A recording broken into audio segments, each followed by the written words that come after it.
بسم اللہ الرحمن الرحیم۔ نماز کی تیسری شرط جگہ پاک ہونے کا بیان۔ اس سے پہلی شرط جو آئی تھی وہ بدن کے پاک ہونے کا تھا، اور دوسری شرط کپڑے کے پاک ہونے کا تھا۔ اب تیسری جو ہے جگہ کا پاک ہونا ہے، یعنی کہ نماز پڑھنے والا جو نماز پڑھ رہا ہے وہ جس جگہ کے اوپر نماز پڑھ رہا ہے وہ جگہ پاک ہونی چاہیے۔ یہ نہیں کہ ناپاک جگہ پہ اس نے مصلی بچھا دیا یا کوئی کپڑا بچھا دیا اس پہ نماز پڑھ رہا تو نماز نہیں ہوگی۔ تو وہی چیز ہوگی یا نہیں ہوگی اس کا یہاں پہ آگے بتایا جا رہا ہے، ٹھیک ہے؟ ابھی نہ ڈیسائیڈ کرو اس کو، وہ آگے بتایا جائے گا کہ نماز ہوگی یا نہیں ہوگی، اسی کا یہاں پہ بیان کیا جا رہا ہے۔ تو سوال کیا جا رہا ہے کہ جگہ پاک ہونے سے مراد کیا ہے، یعنی کہ جگہ پاک ہونے کا جو بیان رکھا ہے اس کی شرط رکھی ہے کہ جگہ کا پاک ہونا، اس سے مراد کیا ہے؟ تو اس کے مراد یہی ہے کہ جس جگہ پہ نماز پڑھی جا رہی ہے اس جگہ کے وہ جگہ کا پاک ہونا ضروری ہے اور لازم ہے، ٹھیک ہے؟ اسی کو کہا رہا جواب، نماز پڑھنے کے لیے دونوں قدموں اور گھٹنوں اور ہاتھوں اور سجدوں کی جگہ کا پاک ہونا ضروری ہے۔ یعنی کہ کل ملا کے یہ ہے کہ جتنی دور میں آپ کی جانماز آ رہی ہے اتنی دور تلک کے وہ جگہ کا پاک ہونا ضروری ہے، اور اگر ناپاک جگہ ہے تو نماز بھی اس پہ نہیں ہوگی۔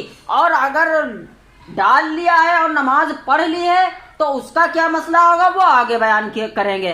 سوال، جس جگہ پر نماز پڑھی جائے اگر اس کی دوسری جانب ناپاک ہو تو کیا حکم ہے؟ یعنی کہ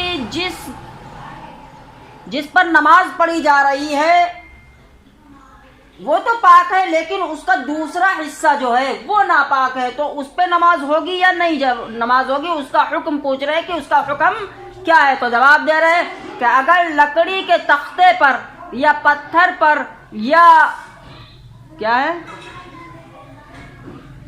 بچھی ہوئی اینٹوں پر یا کسی اور ایسی ہی سخت موٹی چیزوں پر نماز پڑھی اور اس کا رخ جس پر نماز پڑھی پاک ہے تو نماز ہو جائے گی، دوسرا رخ ناپاک ہو تو کوئی حرج نہیں ہے۔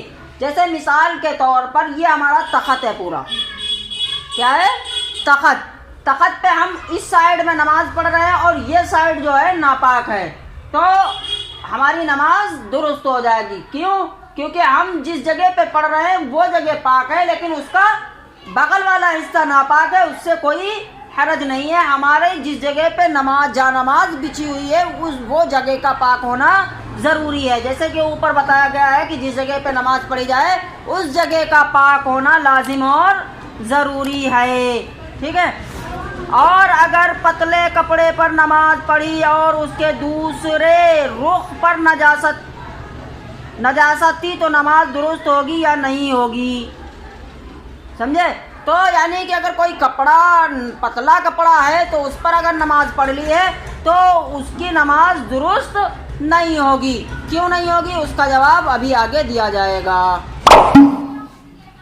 سوال اب یہاں پہ قائم کیا گیا ہے کہ اگر کپڑا دوہرا ہو اور اوپر والا پاک نیچے والا ناپاک ہو تو اس کا کیا حکم ہے؟ جیسے کہ ایک کپڑا لمبا چوڑا ہے اس کو ڈبل کر لیا ہے، ٹھیک ہے؟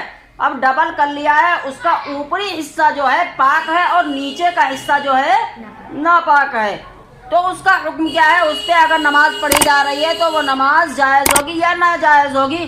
تو اسی کا جواب دے رہے ہیں اگر یہ دونوں آپس میں سلے ہوئے نہ ہو اور اوپر والا اتنا موٹا ہو کہ نیچے کی نجاست کی بو یا رنگ معلوم نہ ہوتا ہو تو نماز جائز ہے۔ مطلب یہ ہے کہ یہ دونوں آپس میں سلے ہوئے نہ ہو، کیا آپس میں سلے ہوئے نہ ہو اور اتنا موٹا اوپر کا کپڑا ہو کہ نیچے والے کپڑے کی جو نجاست اس پہ لگی ہو اس نجاست کی نہ تو رنگ دکھتا ہو اور نہ اس کی بو محسوس ہو رہی ہو، تب تو جائز ہے۔ اور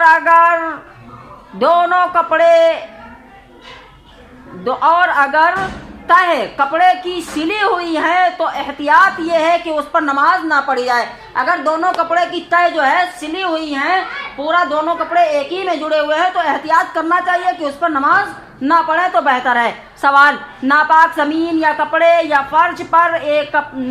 فرش پر پاک کپڑا بچھا کر نماز پڑھ لے تو کیا حکم ہے؟ یعنی کہ زمین جس جگہ پہ ہم نماز پڑھ رہے ہیں اور وہ جگہ ناپاک ہے، اس کے اوپر ہم کوئی کپڑا یا کوئی چیز بچھا کر پڑھ رہے ہیں تو اس کا کیا حکم ہے؟ نماز ہوگی یا نہیں ہوگی؟ تو جواب دے رہے ہیں جب کہ اوپر والے کپڑے میں نیچے کی نجاست کی بو رنگ ظاہر نہ ہو تو نماز جائز ہے۔ یعنی کہ اگر کوئی نجاست پڑی ہوئی ہے، وہ نجاست اگر اوپر سے دکھ نہیں رہی ہے، نہ تو اس کا رنگ دکھ رہا ہے، نہ اس کی بو آ رہی ہے، تو نماز درست ہوگی۔ اور سوال کر رہے ہیں کہ اگر نماز کی جگہ پاک ہے لیکن کہیں آس پاس نجاست ہے اور اس کی بو نماز میں آتی ہے تو نماز ہوگی یا نہیں ہوگی؟ یعنی کہ جس جگہ پہ ہم نماز پڑھ رہے ہیں اور وہ تو جگہ پاک ہے لیکن پاس میں نجاست پڑی ہے اور اس کی بو آ رہی ہے نماز کی حالت میں، تو اب نماز ہوگی یا نہیں ہوگی؟